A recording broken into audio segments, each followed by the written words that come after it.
Lo udanisayo apho unxiba iskipa esimhlophe nguBawo Bhayi, uhamba nabahlobo bakhe.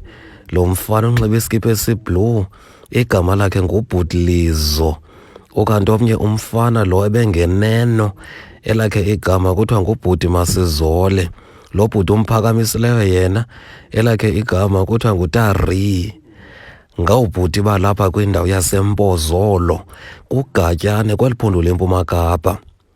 UBawo Bhayi sisiteringi selibali, usandule kufumana uqhawulo-mtshato kwinkundla kaMantyi ekude kufuphi nelali yakhe. Ebetshatile iminyaka elishumi. Uthi ebebophelelekile, uthi ndiziva ingathi bendibophelelekile lo mtshato mfana. Ndithi Bawo Bhayi uthini?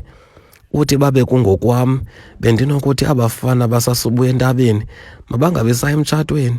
Akho nto pha, uyabopheleleka pha.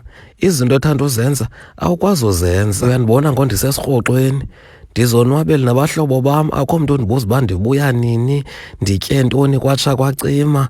Hayi, ndiyabubulela mna obomi bam mna boqhawulo-mtshato beyokubhiyoza emva kwesigwebo esithe sawiswa ngumantyi. Uthi uBawo Bhayi ingathi akade afika uDisemba, zawuhamba imigidi, isici, ukubuyiswa kwezinyanya, yonke into edibene nesici akazubexelelwa ngumntu. Yena beserhuqukile futhi nokuya etyalikeni yena. Uthi nguBhayi kayi-1 bengoBhayi abayiqhelanga ncam into edibene etyalikeni, ukhuliswe ngamasiko nezithethe. Indlela achulumance ngayo uBawo Bhayi. Uthi umsebenzi ndinawo, zawukwazi ukondla iintsana zam naxesha lalo nto uncede wemka khona ntontoni, ukhupha into ngomlomo. Zathi Bawo Bhayi siyakubona uba ukhululeke nyhani tata. Uthi andikhululekile mna, andinastresi soba umntu ubendixela uba kuthe ndimhlaza ezirhoxweni kwatsha kwacima. Abahlobo bakhe oko bemphakamisela phezulu besithi bayavuya ukuba umhlobo wabo ebuyile. Bonke ababhuti abatshatanga.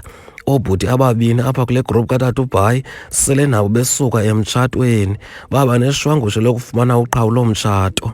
Sithi ke isiXhosa awunothi uyindoda etshatileyo uhambe namadoda anoqhawulo-mtshato. Kodwa loo nto yinto esinokuyibalisa ngenye imini. Sizokuncoma uBawo Bhayi thina apha ovuyayo nochulumancileyo, kwaye siyabancoma abafana bangabahlobo bakhe xa bemphakamisela phezulu.